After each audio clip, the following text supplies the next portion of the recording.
kelompok 7 akan memaparkan terkait tentang teknik pengumpulan data melalui wawancara dalam penelitian kualitatif. Kami dari kelompok 7 terdiri dari 4 anggota. Yang pertama saya sendiri atau Rohendi, yang kedua Bapak Abdul Manaf Lubis, yang ketiga adalah Mbak Neng Sarah, dan yang keempat adalah Bapak Roni Vigiani. Langsung saja, next.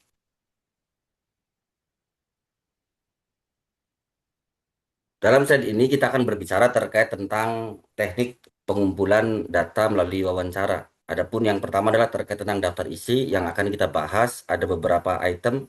Yang pertama adalah nanti kita akan membahas terkait tentang pengertian wawancara. Yang kedua membahas terkait tentang jenis-jenis wawancara. Dan yang ketiga membahas terkait tentang tahapan pelaksanaan. Dan yang keempat adalah teknik dan keterampilan pewawancara. Yang kelima adalah instrumen wawancara. Yang keenam adalah kelebihan dan kekurangan dari teknik wawancara ini. Yang ketujuh adalah tips praktis dalam mengambil data melalui wawancara. Dan yang kedelapan adalah mungkin sesi tanggapan atau tanya jawab dari teman-teman semua. Next, selanjutnya Mbak Sarah. Dalam slide ini kita akan membahas terkait tentang pengertian wawancara. Wawancara adalah percakapan yang dilakukan dengan maksud tertentu oleh dua pihak, yaitu pewawancara atau yang disebut interviewer yang mengajukan pertanyaan. Dan yang kedua adalah yang terwawancara atau yang ditanya, yang akan memberikan jawaban atas pertanyaan tersebut. Adapun tujuan daripada teknik wawancara ini adalah tujuan utamanya satu, memperoleh data yang mendalam tentang pengalaman. Kedua, terkait tentang persepsi. Yang selanjutnya adalah tentang makna dari sudut pandang informan yang akan kita ambil penelitiannya. Yang selanjutnya adalah sifat terkait tentang sifat dari wawancara ini adalah sifatnya interaktif. Jadi tidak monolog tapi terjadi dialog. Jadi terjadinya dialog dua arah yang memungkinkan eksplorasi dan klarifikasi secara langsung. Jadi misal terkait tentang pertanyaan-pertanyaan bisa langsung diberikan jawabannya dan mungkin bisa dieksplor terkait tentang memperdalam terkait tentang wawancaranya. Yang selanjutnya adalah fleksibilitas tinggi, yaitu pertanyaan dapat disesuaikan dengan konteks dan respon informan saat itu juga. Jadi bisa jadi ketika kita memberikan wawancara, kemudian informan itu mungkin bisa tersinggung, dan kita bisa mengganti terkait tentang pertanyaannya menjadi lebih diperdalam ataupun lebih sehingga tidak menyinggung lah terkait tentang orang yang kita wawancara. Nah, selanjutnya silakan Mas Mana. Eh, Suara saya terdengar jelas, soalnya agak buruk Jel- sinyal di sini. Jelas-jelas. Di sini banyak petir ini. Nah, ya. Ya, di sini ada 3 jenis wawancara ya, jenis-jenis wawancara. Di sini eh, kita bagi menjadi 3 jenis. Yang pertama itu ada wawancara. Jadi ada tahapan-tahapan yang harus dilalui atau ada step-step yang tersusun dalam wawancara terstruktur ini. Yang pertama itu pertanyaan sudah disiapkan secara baku dan sistematis. Urutan pertanyaan tetap, tidak berubah antar informan, cocok untuk penelitian dengan variabel yang jelas, mudah dianalisis karena data seragam. Jadi terstruktur itu pertanyaan-pertanyaan yang tadi sudah disusun dengan apa yang akan kita teliti. Terus juga pertanyaan ini karena kualitatif ya, dari deduktif ke induktif berarti pertanyaannya. Semakin mendalam, semakin digali lagi pertanyaan itu semakin spesifik. Jadi susunan pertanyaan itu dari urutan yang paling global sampai urutan yang paling rinci. Terus juga cocok untuk penelitian dengan variabel yang jelas. Maksudnya di sini kita kan menentukan variabel penelitian kita dulu. Nah, dari variabel-variabel itu mungkin kita bisa temukan ada yang error atau data yang error atau data yang tidak sesuai. Itu bisa kita perjelas lagi dengan wawancara terstruktur. Ada wawancara semi terstruktur yang kedua ini. Ya, yang kedua ini menggunakan pedoman wawancara sebagai acuan umum. Pewawancara bebas mengembangkan pertanyaan lanjutan. Paling sering digunakan dalam penelitian kualitatif, keseimbangan antara fokus dan fleksibilitas. Wawancara semi terstruktur ini biasanya bisa dipakai ya dalam penelitian PAR biasanya, parsitipatoris. Nah, jadi pedoman wawancaranya ini sebagai acuan umum. Pertama kita ambil dari biasanya kuesioner ya bentuknya ya, atau pertanyaan-pertanyaan ini kita ambil dari penelitian sebelumnya. Nah, terus dari pertanyaan-pertanyaan yang pernah ditanyakan pada penelitian sebelumnya itu kita kembangkan mandiri. Tapi dalam hal ini biasanya harus melalui konsep triangulasi dulu. Terus juga ini juga paling sering digunakan dalam penelitian kualitatif karena memang tujuannya untuk memperdalam data, merinci data juga memperjelas data-data yang tidak terlalu rinci atau tidak terlalu spesifik. Nah, terus juga keseimbangan antara fokus dan fleksibilitas ya, karena di sini sifatnya dia apa namanya semi terstruktur ya. Jadi kadang itu ikut dengan pedoman gitu, tetap ikut dengan pedoman, tapi bisa jadi agak jauh dengan pedoman yang ada pada penelitian sebelumnya. Tujuannya harus apa, ada batasannya, yaitu tujuannya hanya untuk memperdalam atau memperjelas data-data yang mungkin terlihat atau trial error lah di sini. Nah, terus terakhir ini ada wawancara tidak terstruktur tanpa pedoman baku, bersifat percakapan bebas, sangat fleksibel dan eksplorasi mendalam, cocok untuk studi awal atau topik sensitif, membutuhkan wawancara yang sangat berpengalaman. Biasanya kalau wawancara tidak terstruktur ini, saya pernah baca-baca ya dalam apa namanya penelitian sejarah biasanya. Dalam penelitian sejarah itu biasanya tidak ada pedoman, memang tidak ada pedoman, dan pertanyaan-pertanyaan yang pada penelitian terdahulu itu biasanya jarang dipakai di sini.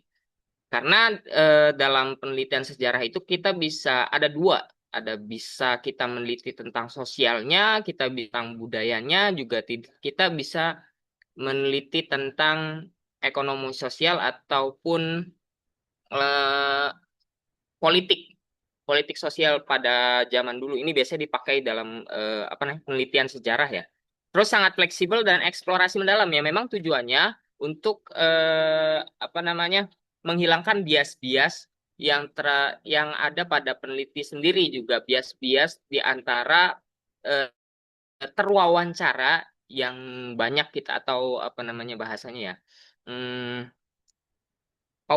yang terwawancara lah dari bias-bias itu, untuk menghindarkan bias-bias itu. Terus cocok untuk studi awal atau topik sensitif ya, membutuhkan pewawancara yang sangat berpengalaman juga ya, karena dia sifatnya ini memang harus mendalam, dibutuhkan pengalaman dalam menyusun apa namanya menyusun pertanyaan-pertanyaan yang sensitif, apa yang mendalam, rinci juga, tapi apa namanya kena gitu.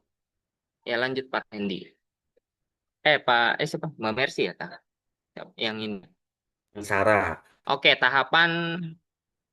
Oh ya. Oke, kita masuk ke tahapan pelaksana wawancara. Jadi ada beberapa hal yang harus kita perhatikan sebelum mewawancara atau melakukan wawancara terhadap narasumber. Yang pertama itu persiapan. Tentukan tujuan, susun pedoman wawancara, pilih informan, dan atur jadwal serta lokasi. Jadi sebelum wawancara itu biasanya kita harus tentuin dulu tujuan kita mewawancara itu untuk apa, untuk penelitian tentang apa. Terus juga kita harus jelaskan ya kepada narasumber apa yang ingin kita dapatkan dari hasil wawancara tersebut. Terus juga susun pedoman wawancara. Jadi ada beberapa hal yang harus disepakati dengan narasumber terkait hal-hal yang ingin diwawancara. Pilih informan, pilih informannya ya tidak asal, pilih informannya kalau bisa, karena ini penelitian kualitatif ya, mungkin informannya yang terpercaya gitu. Terus atur jadwal serta lokasi. Jadi tidak apa namanya lokasinya usahakan di lokasi yang netral ya. Terus juga kalau misalkan ya kondisif aja, apa kondisional aja. Kalau misalkan ini terkait tentang hal-hal yang masuk pribadi atau memungkinkan informasi yang akan disampaikan dapat mengancam keselamatan si narasumber, Ini bisa diatur dalam tempat yang tertutup atau ingin memberikan pelajaran atau pemahaman terhadap yang lain bisa juga diwawancara di depan umum gitu.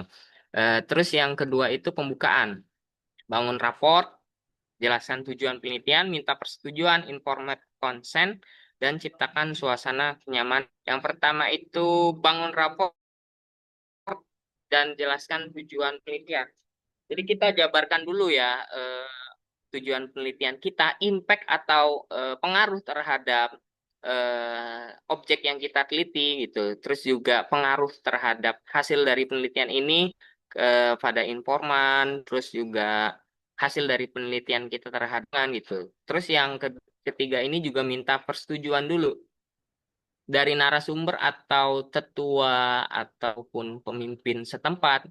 Itu kita harus meminta persetujuan terkait hal-hal yang akan kita tanyakan, apakah ini hal yang sensitif ataupun hal-hal yang tabu untuk dibicarakan di umum gitu. Itu bisa kita minta persetujuan. Biasanya ada persyaratan-persyaratan. Apalagi kalau saya pernah dengar itu dari teman saya yang di BK ya, itu di bimbingan konseling itu ketika mereka menanyakan pada narasumber gitu, ingin menggali permasalahan yang dialami oleh apa namanya objek yang diteliti itu ada apa seperti perjanjian gitu. Hal-hal yang terkait pribadi biasanya tidak disamarkan namanya gitu. Ada asas asas rahasia, asas kerahasiaan gitu. Asas kerahasiaan. Jadi menjaga rahasia dari narasumber. Terus kan suasananya mah apa namanya? Kalau bisa tempatnya di tempat yang nyaman, yang enak, tidak terkesan seperti menginterogasi gitu. Tapi terus itu sediain jangan lupa kopi ya dan sesajennya gitu.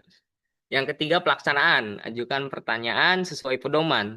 Dengarkan aktif, lalu lakukan probing dan catat rekam jawaban. Jadi biasanya kalau dalam wawancara itu kalau diizinkan untuk merecord atau merekam eh, hasil wawancara kita, entahkah itu audio ataupun video, itu menjadi sangat penting. Juga akan menjadi dokumentasi dari wawancara ini. Karena kan wawancara ini kan juga dibutuhkan eh, di dokumentasi, terus apa namanya catatan fisiknya, tidak hanya berupa suara gitu. Terus ajukan pertanyaan sesuai pedoman. Jadi pertanyaan yang kita ajukan itu usahakan sudah kita siapkan dan juga eh, kalau bisa sudah kita berikan terlebih dahulu. Kalau ini misal report ya, jadi biar pembahasan kitanya nggak terlalu kemana-mana. Terus yang keempat itu ada penutupan, rangkum poin penting, beri kesempatan informan menambahkan, sampaikan apresiasi dan ucapan terima kasih. Jadi dari hasil wawancara yang tadi kita catat, terus bagian yang penting-penting aja yang mungkin dicatat, terus juga kita simpulkan sedikit, kita berikan, beritahukan kesimpulan yang kita dapatkan, yang kita analisis dari narasumber atau informan di sini. Terus minta pendapat lagi dari informan apakah yang kita tangkap itu sesuai dengan apa yang dimaksud narasumber gitu. Terus terakhir ini sampaikan apresiasi dan ucapan terima kasih ya karena kan informan ini sudah meluangkan waktu dan juga tenaga begitu karena kita mau kita wawancara. Yang terakhir itu pasca wawancara. Selesai wawancara itu, transkrip hasil rekaman, lakukan member checking, dan simpan data dengan aman.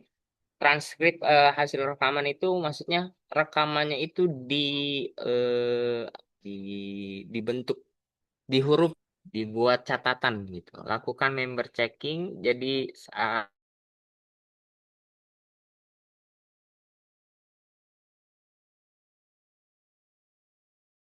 ini gitu.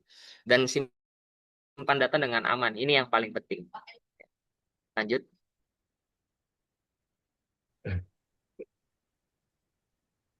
Teknik dan keterampilan pewawancara. Di antaranya yaitu active listening, probing, refleksi dan parafrase, netralitas, manajemen waktu, pencatatan, dan perekaman. Di sini saya mau menjelaskan tentang active listening. Active listening yaitu mendengarkan dengan penuh perhatian, tunjukkan minat melalui kontak mata, dan anggukan serta hindari instruksi. Keterampilan komunikasi di mana seseorang hadir secara penuh untuk memahami dan memaknai pesan lawan bicara, bukan sekedar menunggu giliran merespon. Maka maka dari itu kita harus aktif, aktif aktif berinteraksi, aktif ngobrol, aktif berbicara. Dan keterampilan ini krusial untuk membangun empati. Membangun empati jadi apa semakin peduli karena sering ngobrol dengan lawan bicara maka akan memperkuat hubungan dan mencegah kesalahpahaman. Dan yang selanjutnya yaitu probing. Probing yaitu ajukan pertanyaan lanjutan untuk menggali jawaban lebih dalam. Bisa ceritakan lebih lanjut atau apa maksudnya? Di sini problem ini tekniknya bertanya ter, terstruktur dan mendalam untuk menggali informasi. Informasi apa saja atau motivasi atau masalah mendasar dari lawan bicara. Bukan sekedar bertanya banyak hal. Maka dari itu teknik probing ini sangat penting saat kita apa menjadi pewawancara atau orang yang mewawancarai.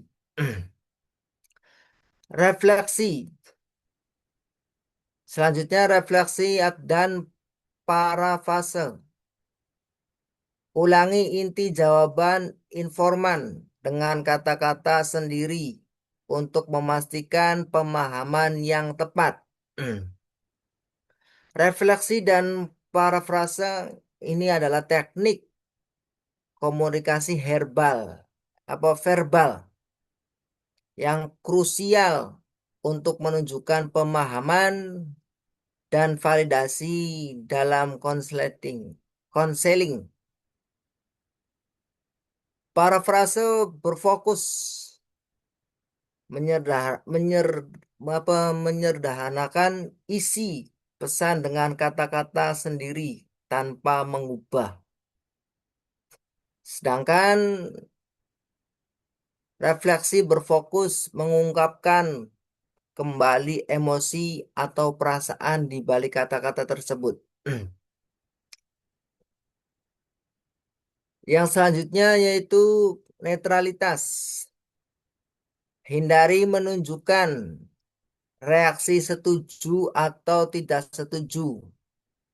Jaga ekspresi netral agar informan merasa bebas menjawab.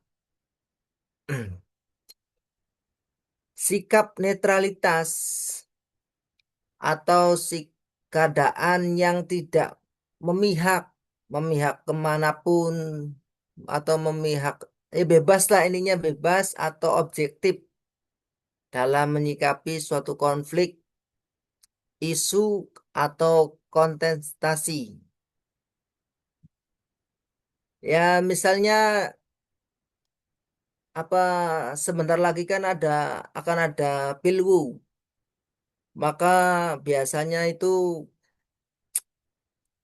aparat desa itu harus netral tidak memihak satu calon kuwu atau kepala desa. Ininya sih netral, jadi tidak memihak ke sana atau ke sini. Kemudian manajemen waktu. Manajemen waktu kendalikan durasi wawancara tanpa terburu-buru. Prioritaskan pertanyaan inti, fleksibel dalam alokasi waktu. Jadi sebagai pewawancara itu harus bisa membagi waktu atau manajemen waktu supaya tenang, yang orang yang diwawancara itu supaya tenang, bisa rileks, bisa santai. Tapi kadang kalau terburu-buru itu bisa bisa buyar, pikirannya bisa buyar, bisa kacau.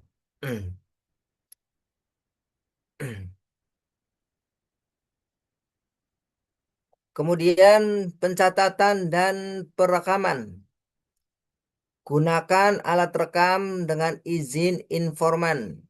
Buat catatan lapangan sebagai pelengkap data rekaman. Sebagai sebagai pewawancara itu harus menggunakan alat rekam. Ya, misalnya tulis dengan tulisan tangan atau laptop atau komputer dan lain sebagainya. Ininya bisa untuk merekam kegiatan wawancara tersebut supaya bisa menjadi dokumentasi atau kenang-kenangan di acara tersebut. Next, instrumen dan pedoman wawancara. Komponen pedoman wawancara yaitu identitas penelitian, judul peneliti, institusi.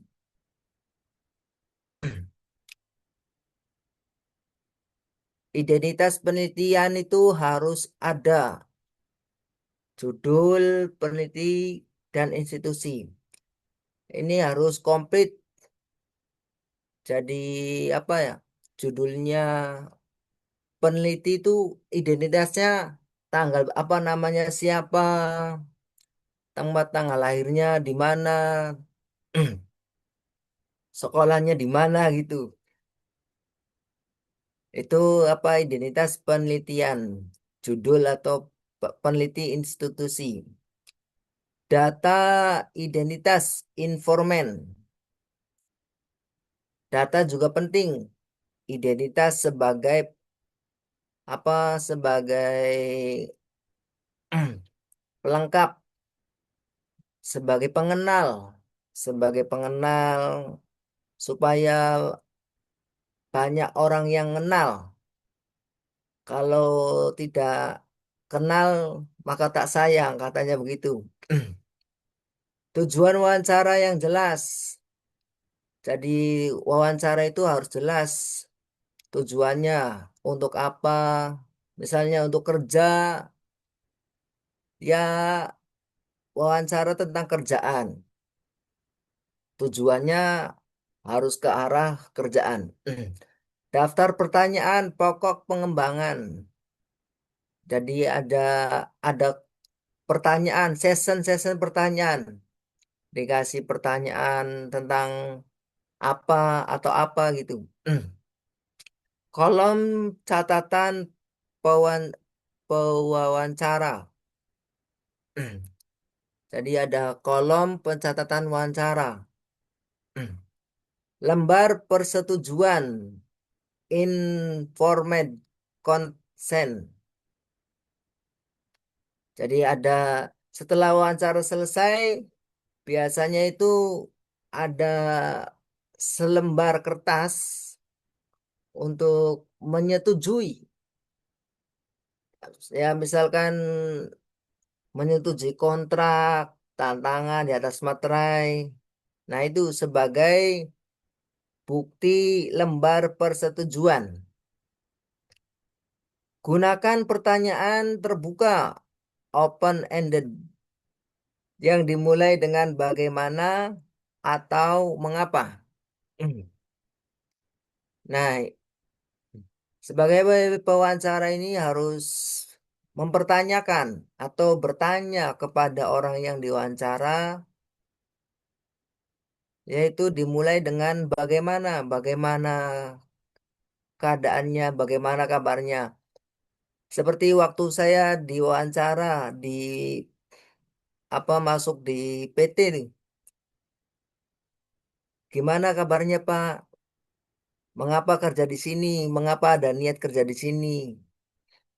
Padahal sih pertanyaan-pertanyaan seperti wawancara di pabrik itu sangat simpel dan tidak ribet.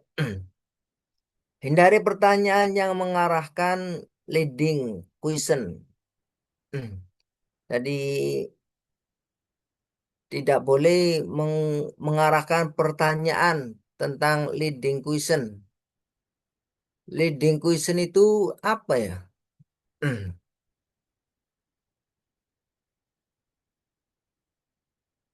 Leading question itu tentang apa, Pak?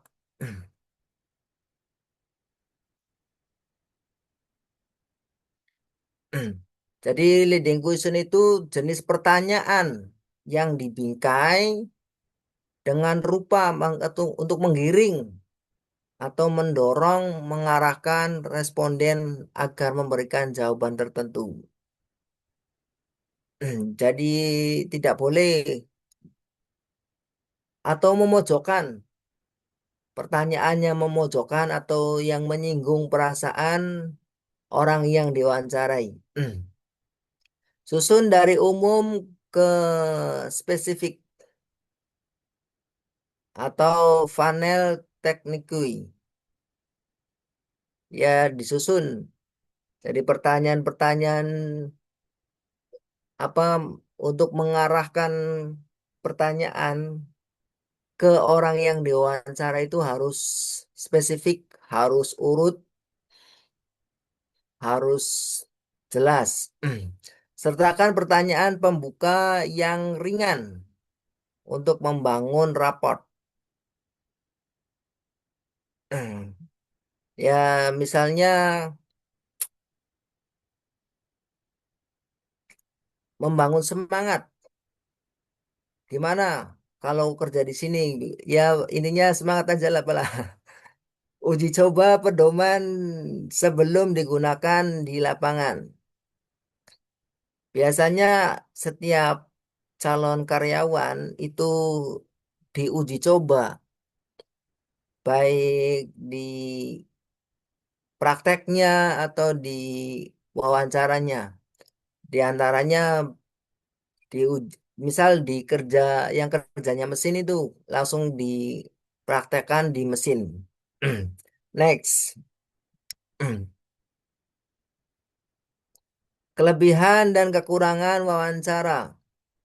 Kelebihan mendapatkan data yang mendalam dan kaya makna. Dapat menangkap ekspresi nonverbal informan. Yang pertama, mendapatkan data yang mendalam dan kaya makna.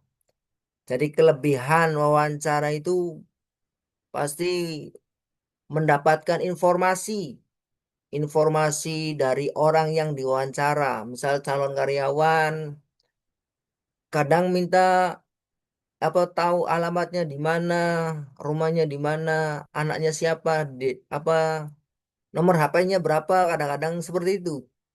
Ini karena saya juga pernah diwawancara oleh HRD. Kadang-kadang pula ada calon karyawan yang cantik malah digodain terus. Ini bahaya nih, Pak.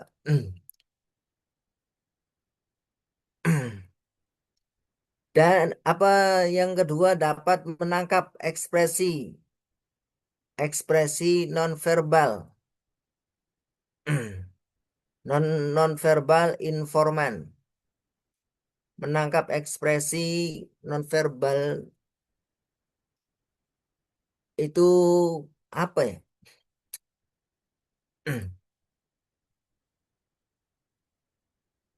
Lanjut sebelah.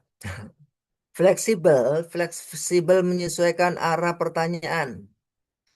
Jadi di, dimudahkan, jangan dipersulit apabila ditanyakan apa apabila kita bertanya kepada orang yang diwawancara itu harus fleksibel, harus apa mempermudah, jangan mempersulit. Memungkinkan klarifikasi langsung jika ada jawaban ambigu. Ya harus dengan klarifikasi. Jawabannya langsung aja, to the point. Seperti seperti itu. Membangun hubungan personal dengan informan. Karena orang yang diwawancara itu pasti ada komunikasi dengan informan atau personalnya. Misalnya HRD dengan karyawan karena sering komunikasi jadi akan terjalin silaturahmi. Kekurangannya yaitu membutuhkan waktu dan biaya yang relatif besar. Jelas karena pasti akan membutuhkan dana yang besar. Setiap karyawan atau calon karyawan yang masuk di perusahaan itu pasti akan diwawancara. Namun banyak kekurangannya. Kekurangannya membutuhkan waktu dan biaya yang relatif besar. Ya waktunya terbuang dan seluruh kegiatan bisa dituangkan untuk wawancara. Rentan terhadap bias pewawancaraan, pewawancara. Data sulit digeneralisasi ke populasi luas. Kualitas sangat bergantung pada kemampuan pewawancara. Proses transkripsi dan analisis memakan waktu lama. Monggo lanjut, Pak. Terima kasih. Aduh, ya Allah. Eh, Masuk ke tips praktis wawancara yang efektif. Supaya wawancara berjalan dengan lancar dan data yang didapat juga bagus, ada beberapa tips penting yang harus diperhatikan oleh peneliti. Karena kalau wawancaranya nyaman, biasanya informan juga jadi lebih terbuka saat bercerita. Yang pertama, peneliti harus melakukan persiapan yang matang dulu sebelum wawancara dimulai.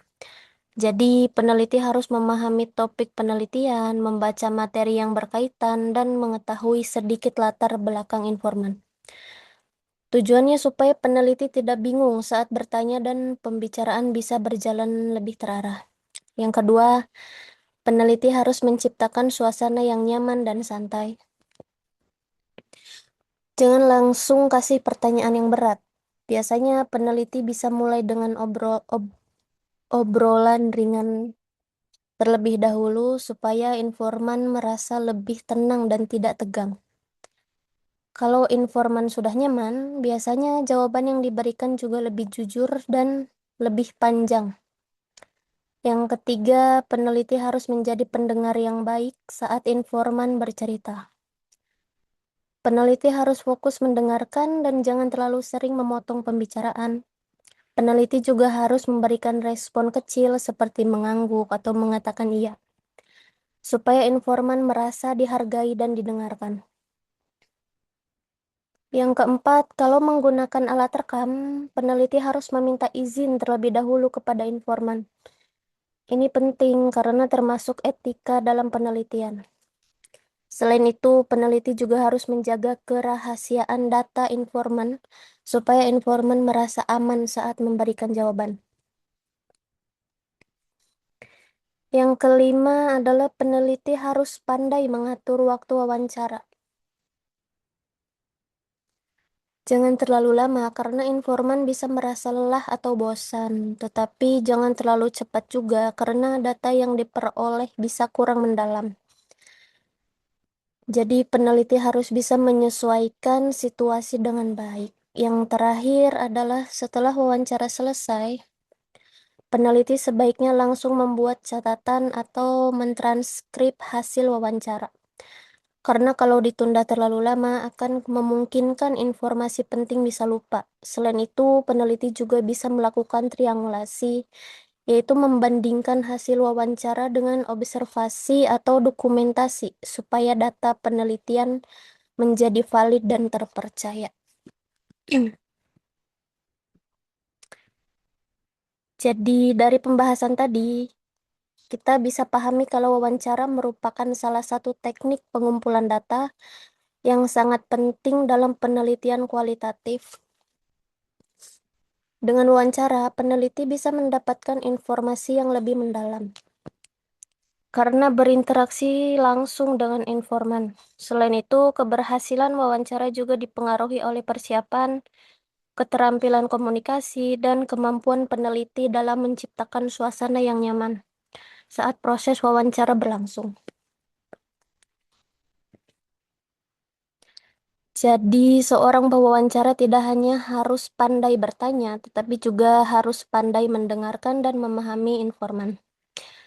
Sekian presentasi dari kelompok 7. Pada kesempatan kali ini, kami mengucapkan terima kasih banyak kepada Bapak dosen dan teman-teman semua yang sudah mendengarkan dan memperhatikan presentasi kami dari awal sampai akhir. Jika ada penyampaian atau penjelasan dari kelompok kami yang kurang jelas, kami mohon maaf sebesar-besarnya. Selanjutnya, kami membuka sesi tanya jawab. Jadi, teman-teman yang ingin bertanya, memberikan saran, atau menambahkan pendapat, dipersilahkan. Terima kasih.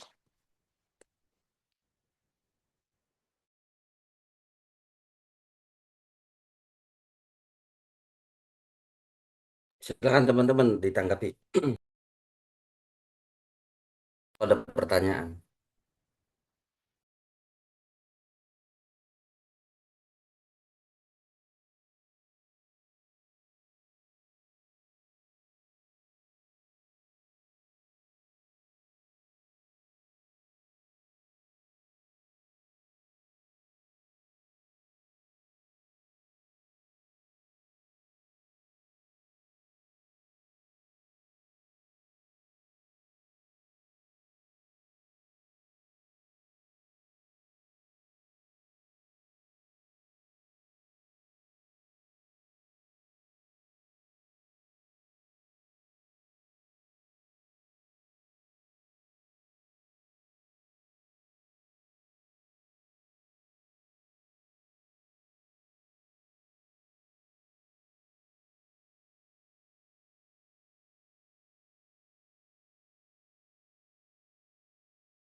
Silakan Mas Manap, ada pertanyaan itu Mas Manap. Halo.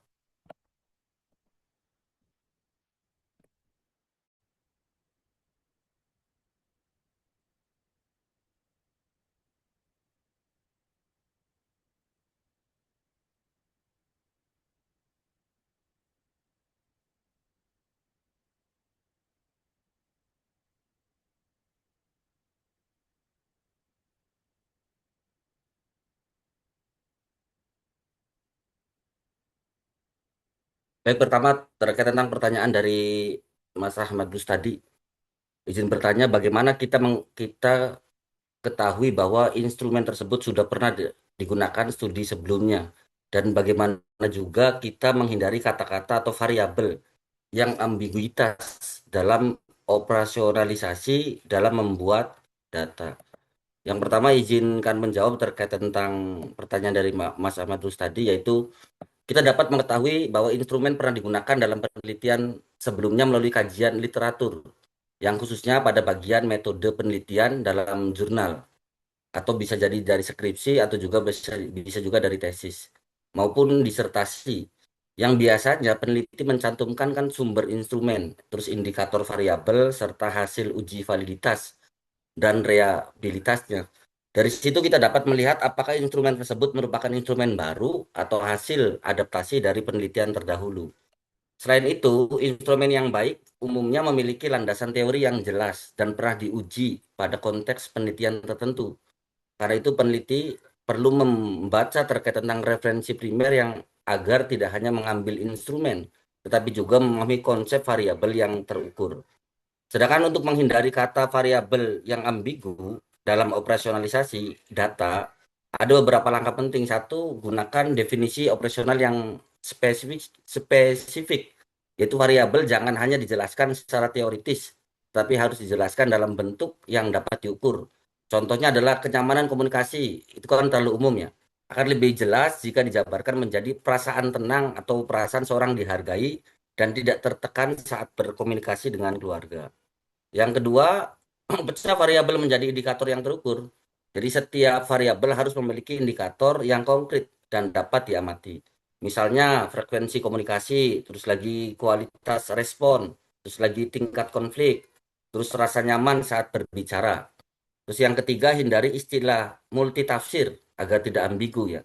Kata seperti sering, kata baik, cukup, atau lama dapat dipahami berbeda oleh tiap responden. Maka perlu diperjelas misalnya sering. Lebih sering itu berapa? Misal lebih sering dari 5 kali per minggu. Atau lama itu berapa? Misal 30 menit atau berapa menit harus dijelaskan. Yang keempat, lakukan uji coba instrumen.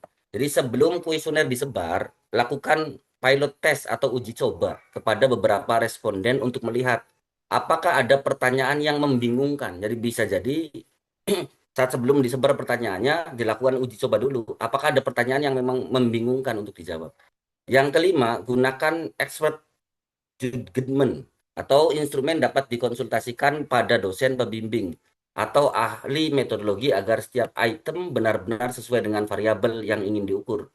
Jadi kesimpulan instrumen yang baik bukan hanya pernah digunakan sebelumnya, tetapi juga memiliki definisi operasional yang jelas, indikator yang terukur, dan minim ambiguitas, sehingga data yang diperoleh lebih valid dan reliable. Selanjutnya pertanyaan yang kedua dari siapa nih? Mudah-mudahan cukup menjawab. Kalau sudah cukup nanti Pak dosen yang akan memberikan jawaban. Izin menjawab Silakan, silakan. pertanyaan dari Pak Fadlan ya. Mengapa triangulasi data penting dalam penelitian kualitatif pada lingkungan pendidikan?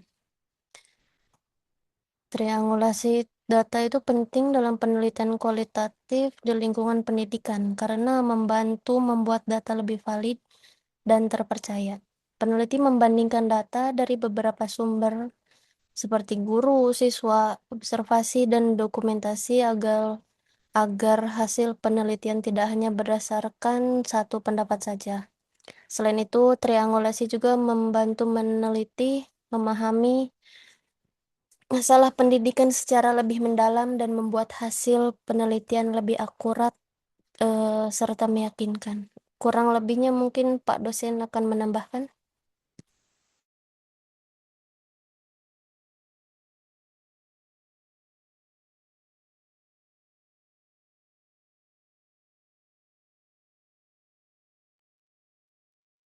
Selanjutnya pertanyaan dari siapa ya? Pertanyaan dari Mbak Atiatul Maula. Izin bertanya, dalam wawancara terkadang ada saja situasi yang berubah. Nah, misal di tengah di tengah wawancara si narasumber ini mengalami perubahan situasi semisal emosional ataupun menangis. Karena topik yang kita tanyakan, apakah lebih baik kita melanjutkan wawancara atau berhenti? Karena mungkin dengan melanjutkan kita bisa menggali data lebih dalam. Dan kalau berhenti, data yang kita dapatkan hanya segitu saja. Ya. Insya Allah itu terkait tentang pertanyaan dari Mbak Atiatul Maula. Jadi dalam penelitian kualitatif, kondisi emosional narasumber itu harus menjadi pertimbangan etis yang utama. Jadi ketika narasumber mulai menangis, mulai tertekan, atau mulai tidak nyaman, maka peneliti sebaiknya tidak langsung fokus pada kedalaman data, tetapi terlebih dahulu memperhatikan kondisi psikologis informan. Jadi secara metodologis dan etika penelitian, langkah yang lebih tepat adalah memberi jeda terlebih dahulu, bukan berhenti, memberi jeda terlebih dahulu, bukan langsung memaksakan wawancara tetap berjalan.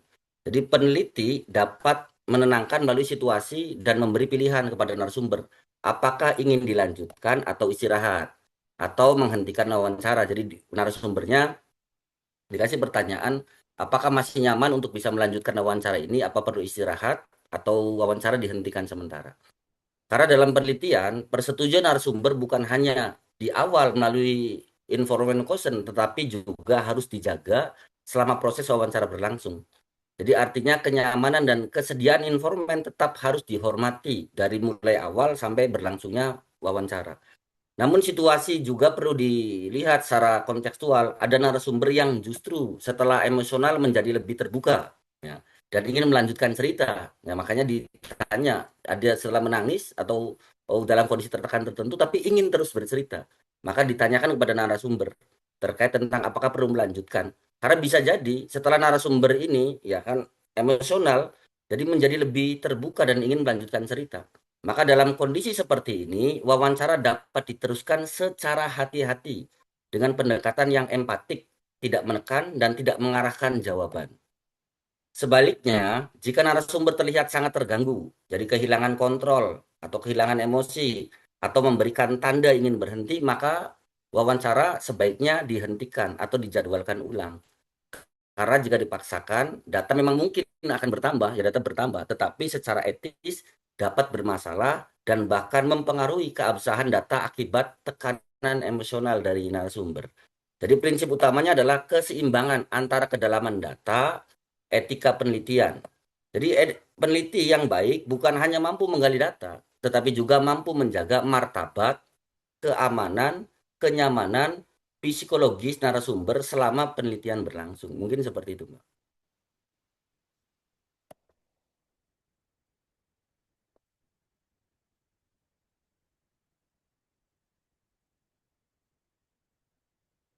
Silakan yang lainnya barangkali menjawab pertanyaan dari Ibu Tohari itu.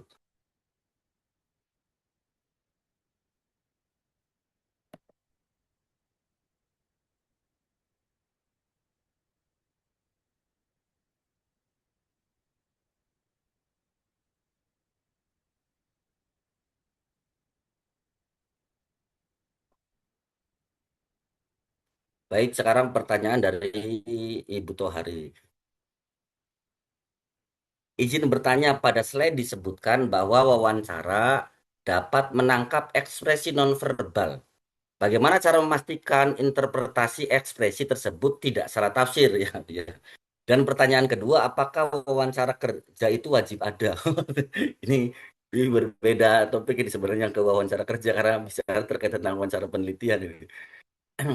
Nah, izin menjawab terkait tentang dari pertanyaan Ibu Tohari ya. Tentang bagaimana memastikan interpretasi ekspresi ya yang non-verbal agar tidak salah tafsir. Jadi dalam wawancara ekspresi nonverbal seperti nada suara, ya kan jeda bicara, terus lagi kontak mata, terus juga gestur atau perubahan mimik muka, memang dapat membantu peneliti memahami makna yang lebih dalam. Namun ekspresi nonverbal tidak boleh langsung dijadikan kesimpulan utama karena sangat subjektif dan berpotensi menimbulkan bias interpretasi. Jadi agar tidak salah tafsir ada beberapa langkah yang dapat dilakukan. Yang pertama adalah konfirmasi langsung kepada narasumber. Jadi peneliti sebaiknya tidak menebak makna ekspresi. Jadi misal ada nada suara tertentu, ya kan peneliti sebaiknya tidak menebak makna ekspresi. Misalnya ketika narasumber diam cukup lama atau terlihat sedih, peneliti dapat bertanya secara sopan, apakah ada hal yang membuat Bapak atau Ibu kurang nyaman untuk menjelaskan bagian ini? Ya, kita tidak boleh nebak-nebak, oh jangan-jangan tidak nyaman. Maka tanyakan. Yang kedua, fokus pada data verbal sebagai data utama. Ekspresi nonverbal sebaiknya hanya menjadi data pendukung, bukan dasar utama analisis. Yang ketiga, perhatikan konteks situasi. Jadi kadang seseorang itu terlihat gugup bukan karena pertanyaannya sensitif, tetapi karena suasana formal atau faktor pribadi lainnya. Jadi bukan karena pertanyaannya, tapi bisa jadi karena kondisinya. Yang keempat, gunakan triangulasi data. Jadi hasil wawancara dapat dibandingkan dengan observasi, terus juga dengan dokumen, atau wawancara informan lain agar interpretasi lebih objektif. Jadi bandingkan dengan yang lainnya. Yang kelima, hindari asumsi pribadi sendiri dari peneliti. Jadi tidak boleh sembarang menafsirkan terkait tentang ekspresi nonverbal tadi. Jadi peneliti harus menjaga netralitas dan tidak memasukkan prasangka pribadi saat membaca ekspresi narasumber. Jadi ekspresi nonverbal membantu memperkaya data, tetapi harus diverifikasi agar interpretasi tidak keliru. Jadi ya kalau pertanyaan kedua, apakah wawancara kerja itu wajib ada? Jawabannya ya tidak selalu Iya, wajib. Jadi tergantung tujuan dan sistem rekrutmen satu lembaga dari perusahaan ya. Kan tidak semua tuh. Ya kan pekerjaan itu ada wawancaranya. Tapi ya namun memang ya dalam prakteknya wawancara kerja sangat sering digunakan karena perusahaan tidak hanya menilai kemampuan teknis, tetapi juga melihat satu ya kan cara komunikasi karyawan yang akan direkrut. Yang kedua sikapnya. Kedua menilai terkait tentang kepribadiannya. Yang keempat melihat terkait tentang kemampuannya serta kecocokan kandidat dalam budaya kerja. Jadi tidak selalu ya. Apakah wajib? Kalau wajib itu kan harus tidak selalu. Karena tidak semua pekerjaan mewajibkan terkait tentang wawancara. Silakan yang selanjutnya.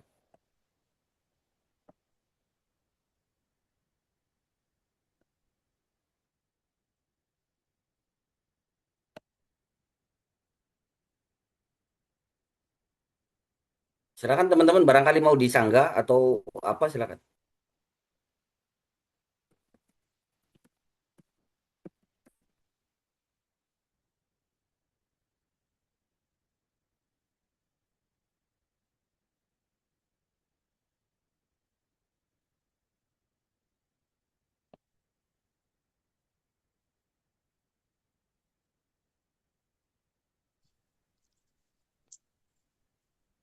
Izin Pak Rohendi, sanggah. Ya silakan silakan. Nah, itu kata Pak Rohendi kalau lihat dari instrumen biar nggak persamaan kita mengetahui apa sih judul atau makalah tuh Pak Rohendi. Kan kata Ya, Pak Rohendi lihatin dari yang sebelum-sebelumnya di ya. kayak aplikasi itu. Kalau saya sih kurang setuju Pak Rohendi, dikarenakan kan itu masih ambigu Pak Rohendi kata-katanya. Soalnya kita kan ibaratnya copy paste gitu dari sebelum-sebelumnya. Barangkali ada jawaban yang lain gitu Pak Rohendi. Ya benar, karena penelitian itu, ya kan dosen itu kan menyatakan bahwa kita tuh tidak bukan orang yang baru melakukan penelitian. Dan kalau kita menemukan kebaruan, ya memang harus ada dituliskan di situ. Tapi kita kan belajar dari peneliti-peneliti sebelumnya. Jadi tidak mungkin kita bikin ya kan satu bentuk penelitian tanpa melihat penelitian yang sebelumnya. Nah, ketika kita ya kan melakukan penelitian lalu menemukan kebaruan, maka ditulislah di sana apa perbedaan penelitian kita dengan yang lainnya. Jadi pasti penelitian kita ini adalah pasti awalnya adalah mencontek terkait tentang dari metodologi, pasti mencontek dari penelitian-penelitian sebelumnya, baik itu dari disertasi, ya kan, atau dari hal-hal yang lainnya.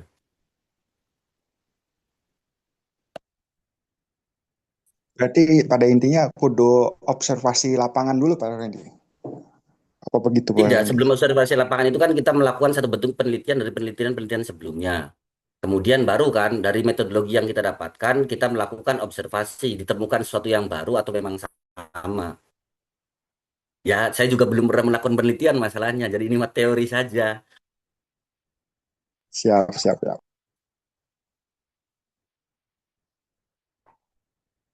Mungkin nanti silakan waktunya saya serahkan sama Pak dosen, kayaknya tidak ada yang tanya lagi tuh Pak. Waktunya tinggal berapa? 11 menit lagi, Pak dosen.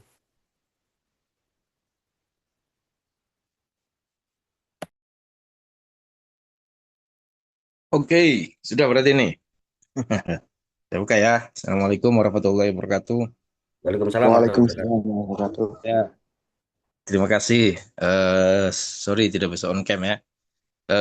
Yang terakhir tadi saya kira kemarin sudah cukup panjang kali lebar kita diskusikannya soal apa namanya kerangka teori, terus apa bedanya penelitian kita dengan yang sebelumnya, novelty gitu ya, untuk mengetahui apakah penelitian kita itu mengulang dari penelitian yang sebelumnya, bagaimana strateginya segala macam. Saya pikir kemarin udah selesai ya. Jadi pertanyaan ini silakan diingat-ingat lagi diskusi kita di beberapa kali pertemuan itu, atau juga nanti akan kita ulas lagi di akhir di ujung ya, pas refleksi data ya. Pas analisis data itu juga nanti akan muncul lagi. Apakah hasil penelitian kita ini sama atau berbeda dengan penelitian-penelitian sebelumnya? Apa yang membedakan penelitian kita dengan penelitian sebelumnya gitu ya, terkait topik yang sama kayak gitu. Eh, Siapa tadi yang bertanya itu ya. Jadi saya keep dulu yang bagian ini ya. Nanti kita pertajam lagi. Nah, sekarang ini kita fokus di soal bagaimana penggalian data ya. Ujung tombak dari penelitian ini ya di sini. Desain apapun, kerangka berpikir apapun ya, rencana penelitian apapun kalau payah di penelitian atau di penggalian data ya kita tidak akan bisa maksimal dalam melakukan proses penelitian. Jadi penggalian data ini sebagai ujung tombak ya. Perencanaan sebagus apapun ya kalau pelaksanaannya dalam penggalian data mencela ya riset akan mencela gitu ya. Nah, dalam penggalian data ini ya ada dua teknik yang paling utama ya. Nah, nanti ada teknik yang supporting ya. Nah, yang paling utama ini ya eh, observasi sama wawancara ya. Kemarin observasi sudah didiskusikan. Nah, sekarang wawancara. Terus nanti ada yang pendukung studi dokumentasi sama yang triangulasi ya. Triangulasi ini pendukung tapi cukup vital ya. Hampir di semua penelitian itu pasti mengalami proses triangulasi data gitu ya. Tapi basisnya adalah eh, observasi dan wawancara ya, interview. Nah, minggu yang lalu ya saya tidak bisa terlalu fokus karena lagi ada pertemuan di Jakarta. Tapi saya menangkap perdebatan atau pembahasan waktu itu yang cukup menarik ya, yang mungkin juga nanti bertemu dengan problem yang sama yang tadi dipaparkan dalam proses penggalian data dengan teknik interview atau wawancara. Nah, pertama-tama yang paling penting dari penggalian data adalah persiapan ya. Persiapan kita dalam membaca lapang. Nah, ini yang paling pokok. Jadi kalau kita itu tidak memahami konteks penelitian kita akan seperti apa, itu akan sulit kita akan melakukan penggalian data, baik observasi maupun wawancara. Nah, jadi persiapan yang pertama itu kita betul-betul sudah punya gambaran ya, yang mau kita hadapi ini yang macam mana gitu ya, yang mau kita temui ini atau mau kita riset ini subjek-subjek penelitian yang macam apa gitu. Itu satu ya, itu harus clear. Dalam pemahaman kita mesti clear dulu siapa yang mau kita hadapi ini ya. Ya tentunya juga dengan lingkungannya itu harus kita minimal punya gambaran gitu ya, sehingga kita akan punya banyak persiapan untuk menghadapi situasi yang akan kita masuki itu ya, dimanapun penelitiannya ya. Apalagi sekarang ada macam-macam bantuan informasi sekunder ya untuk segala macam yang kita butuhin, misalnya maps gitu ya, ada maps. Jadi aneh kalau yang sekarang misalnya orang mau penelitian di satu lokasi. Nah, terus kemudian dia nggak paham lokasinya di mana gitu ya. Terus bagaimana situasi lokasinya itu aneh kalau sekarang. Ya, jangankan yang umum-umum ya, yang ini. Ya, penelitian saya waktu di Papua di Bovendigul juga saya udah pantau dari rumah dari Cirebon ya. Bahkan detail sekali. Saya mau sampai ke Bovendigul itu apa saja yang harus apa namanya, kendaraan apa yang harus saya naiki dari mulai rumah kemudian ke stasiun sampai ke bandara, dari bandara harus ke Merauke dulu, nanti tinggal di mana, dari Merauke sampai ke Bovendigul seperti apa dan seterusnya. Itu ter apa namanya, terbayangkan oleh kita gitu ya. Jadi kalau Anda mau melakukan penelitian di satu sekolah, Anda harus punya bayangan dulu sebelum penelitian itu, sebelum penelitian itu ya.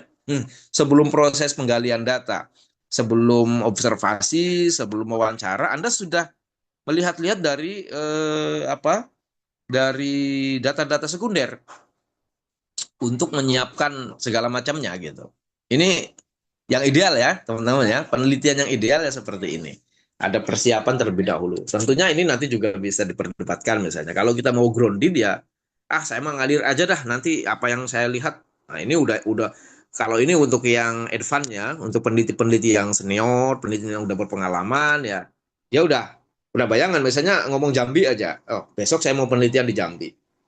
Nah, dia udah langsung punya bayangan, Jambi itu di mana, akan ketemu dengan bangsa yang seperti apa, orang-orang yang seperti apa, dia punya bayangan. Nah, kalau kita yang masih masih apa namanya awam, ya kalau kita mau ke Jambi, ya kita searching dong, kabupaten mana di Jambinya, bahkan kemudian kampungnya di mana, dia desanya dan seterusnya. Kita searching di Maps, Google Maps, kita cari lokasi, ketemu, oh di sini gambarannya, misalnya dia luasannya seperti apa, dari kota Jambi masuk ke kampung itu berapa jauh dan seterusnya dan seterusnya.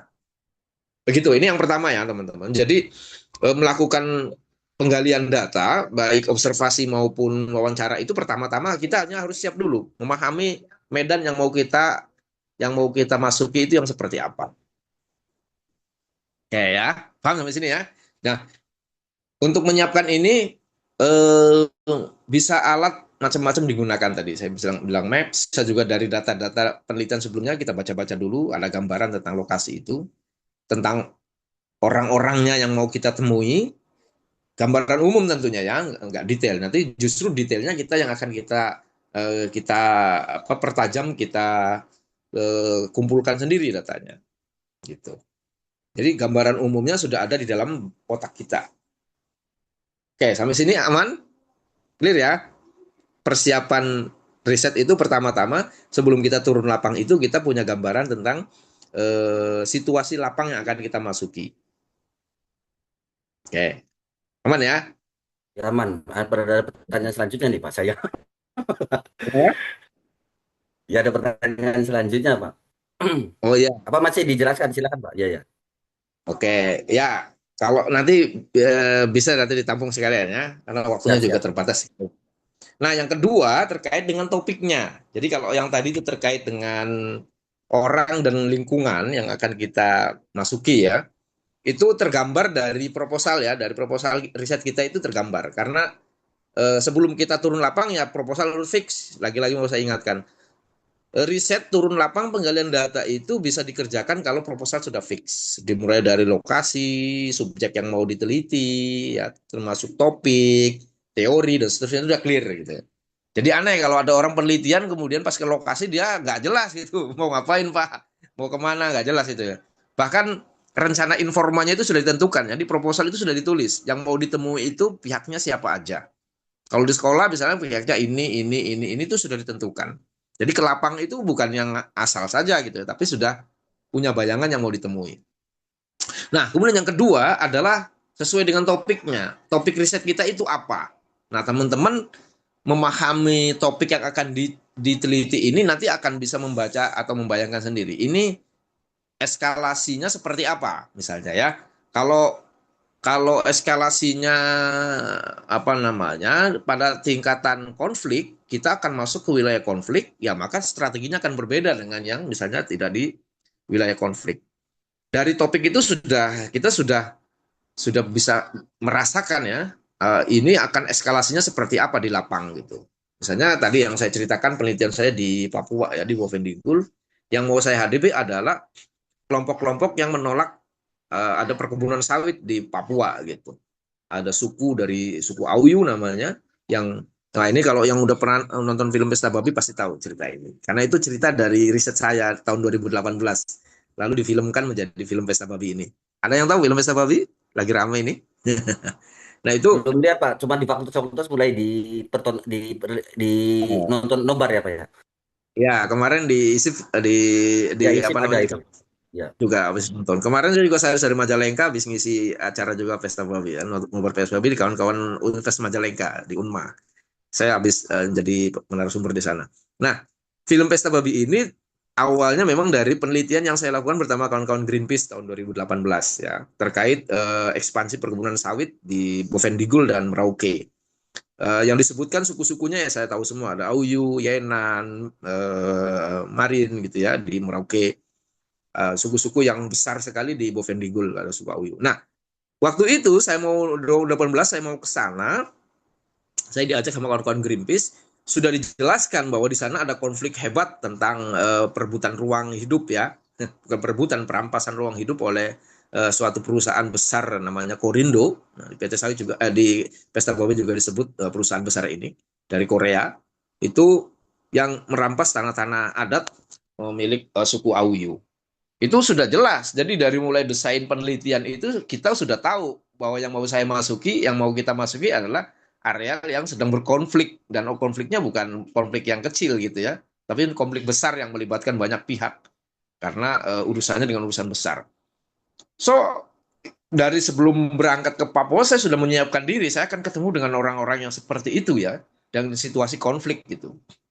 Maka strategi berikutnya nanti ketika penggalian wawancara juga harus difikirkan. Misalnya dengan pertanyaan tadi, apakah kita harus terang-terangan bahwa kita peneliti dari Jakarta, dari Greenpeace gitu ya.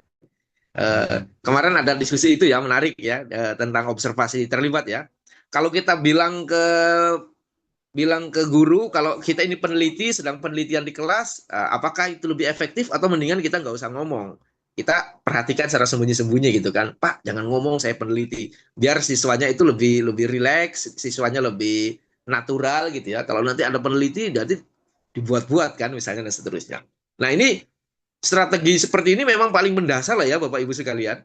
Dalam kita melakukan penelitian, data yang akan kita dapatkan itu seberapa valid, seberapa apa namanya, seberapa mendalam dan seberapa detail itu tergantung dari strategi ini nih. Ya, eh, tergantung yang mau kita hadapi ya. Kalau yang orang yang dihadapi kemudian dia sudah aware dan dia sudah nyaman dan sudah tahu posisi kita ya sampaikan aja kita sedang penelitian apa, kita dari mana dan seterusnya. Tapi kalau orang-orang apalagi yang sedang berkonflik dan berseberangan dengan kita ya jangan bilang dong. Itu akan sangat tidak baik untuk penggalian data gitu.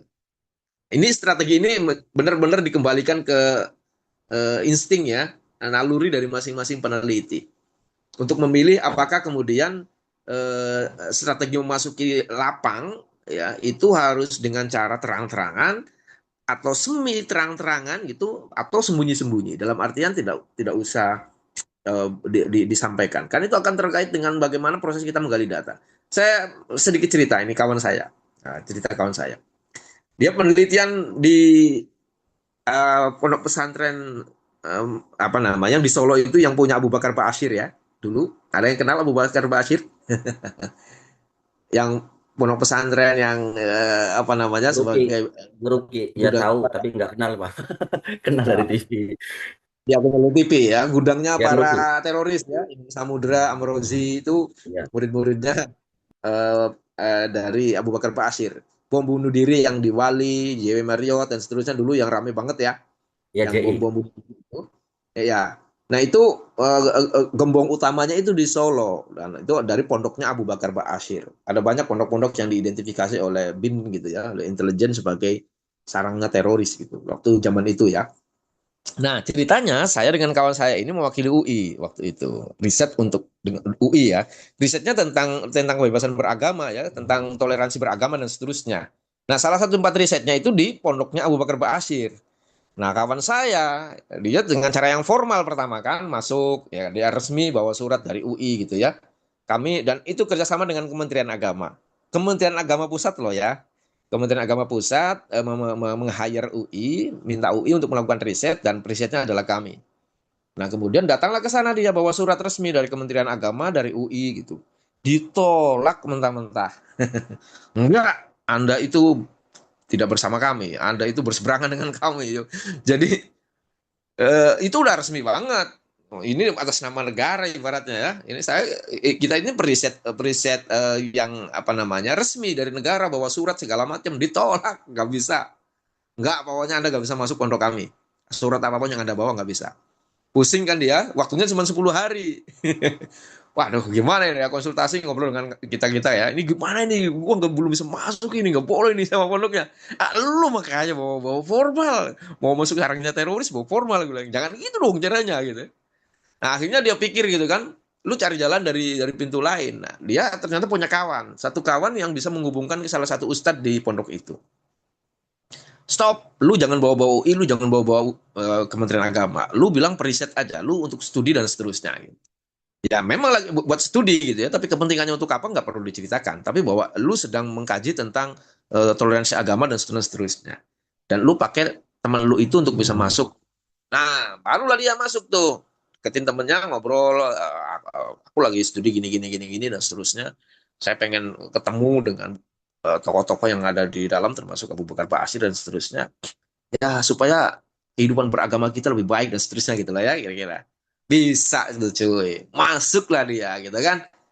Sama wah udah lewat ya. Saya asik cerita ini. Masuklah dia dan bisa sampai kemudian wawancara ke Abu Bakar Ba'asyir tanpa menunjukkan satu surat pun di hadapan orang-orang yang ada di pesantren itu. Bisa masuk dan bisa santai ngobrol ya. Ya dia ceritakan dia mahasiswa UI, dia sedang melakukan kajian, dia sedang studi. Memang waktu itu statusnya lagi S2 ya sama saya, dia kakak tingkat saya. Lagi S2 gitu. Ya, memang status kami memang mahasiswa UI gitu ya. Dan seterusnya gitu. Nah, ini contoh. Jadi jujur tidak semuanya baik ya dalam untuk penelitian ya, strategi ya. Tapi tidak bohong ya. Tidak jujur itu bukan berarti bohong ya, teman-teman. Gak boleh bohong. Misalnya kita sebut kita dari mana, yang bohong itu nggak boleh.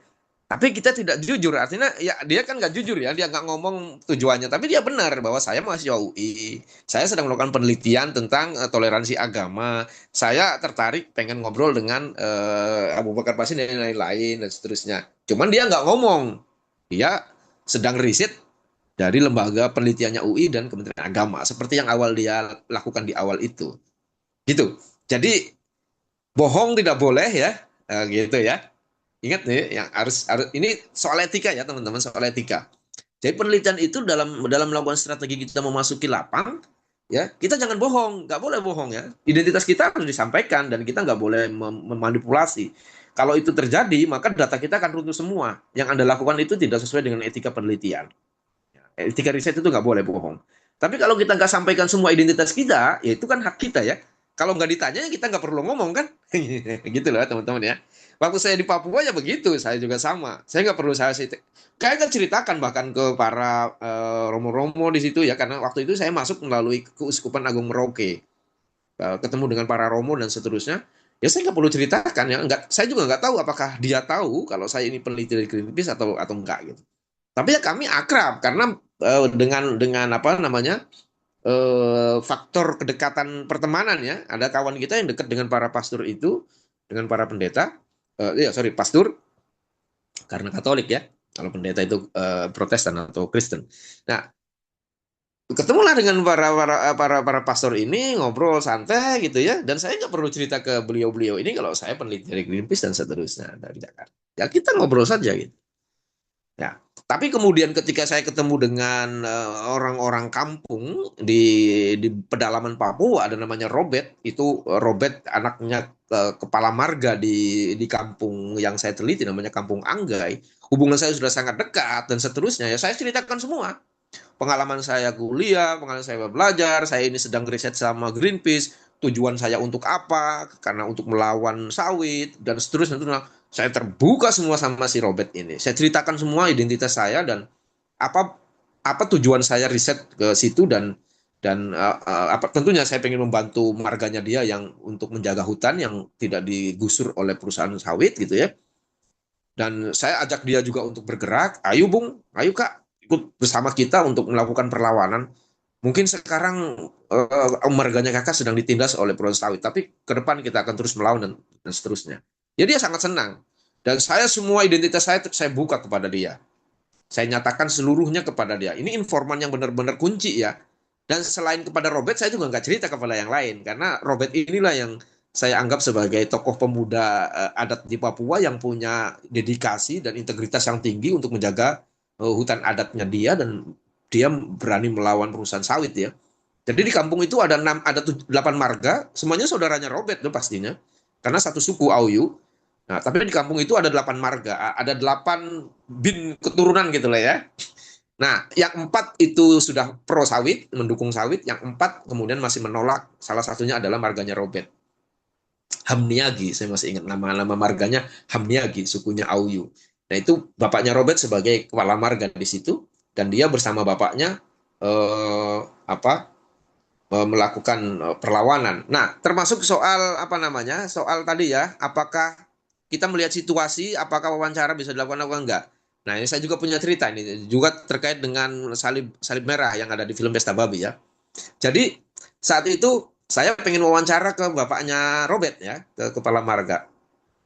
Tadinya sih udah nyaman gitu ya, mau ngobrol dan seterusnya. Ternyata Robert kemudian cerita, Bang, sepertinya tidak bisa wawancara dulu nih Bang kepada Bapak.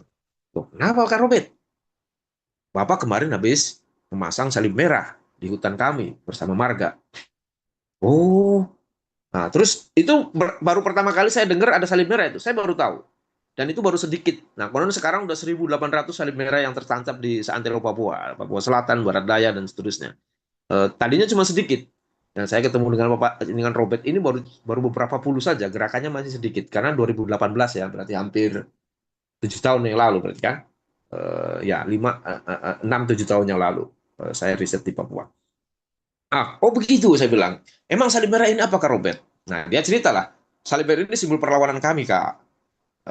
Untuk melawan sawit, hutan-hutan yang tidak boleh dimasuki perusahaan sawit, kami tancapkan salib merah. Ini bersama dengan Keuskupan Agung Merauke, bersama Pastor Niko dan seterusnya. Oh jadi ini memang dari gerakannya dari gereja gitu. Dan kemudian para ketua suku ini kemudian merespon baik, dan ditancapkanlah salib-salib merah, dicat merah, kemudian ditancapkan sebagai simbol perlawanan. Nah, bapaknya Robert ini kemarin habis nancepin. Kalau sekarang kemudian ada orang dari luar dan kemudian ketemu bapaknya Robert, itu akan memanas situasi di kampung, Bang, kata dia. Karena 4 marga dari kami ini ada yang sudah mendukung perusahaan sawit.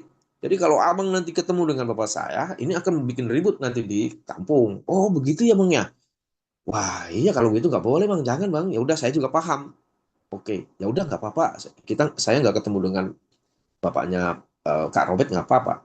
Tapi kira-kira bisa nggak ada penggantinya? Nah, barulah kemudian ketemu dengan adiknya, pamannya Robert, yang sama-sama juga kepala marga, tapi di marga yang satunya gitu ya, bukan marganya Robert. Yang penting data yang mau saya kejar itu sama gitu. Saya mau dapat cerita tentang salib merah, saya mau cerita tentang kalau pesta babi nggak ada, saya nggak dapat di Bovendigul nggak ada. Sepertinya itu kayak di Jayapura atau di Sorong dan seterusnya itu ada pesta babi. Kalau di Bovendigul nggak ada. Itu contoh. Jadi saya nggak memaksa dong kalau kata situasi lapangnya nggak memungkinkan saya ketemu informan itu, ya jangan paksa gitu.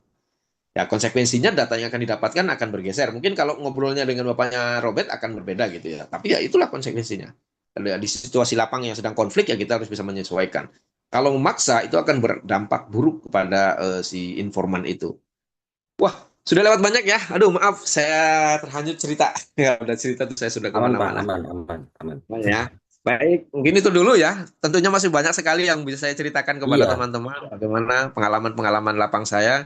Saya pernah ke Aceh, ke Lampung, ke Sinjai, ke Ternate, ke Halmahera.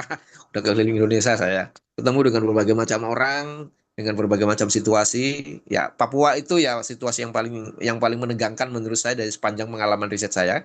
Karena ada peristiwa yang luar biasa ya, di balik itu. Nah mungkin nanti di lain waktu akan saya ceritakan karena terkait dengan ancaman nyawa saya ya. Penelitian kalau di daerah konflik ya urusannya bisa dengan nyawa ya, dan saya cukup cukup tergetar juga ya. Saya di negerinya, ada negeri konflik di Papua ya, dan saya benar-benar berada di situasi yang bisa mengancam nyawa saya, tapi itu nantilah saya ceritakan. Oke teman-teman, itu dulu mungkin ya, terima kasih sudah lewat banyak. Iya, saya ada pertanyaan satu, Pak. Satu lagi, Pak. Boleh tidak, Pak?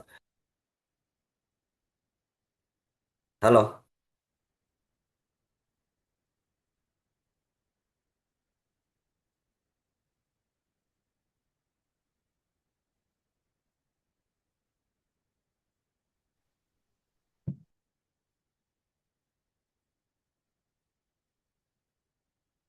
Halo, Pak dosen.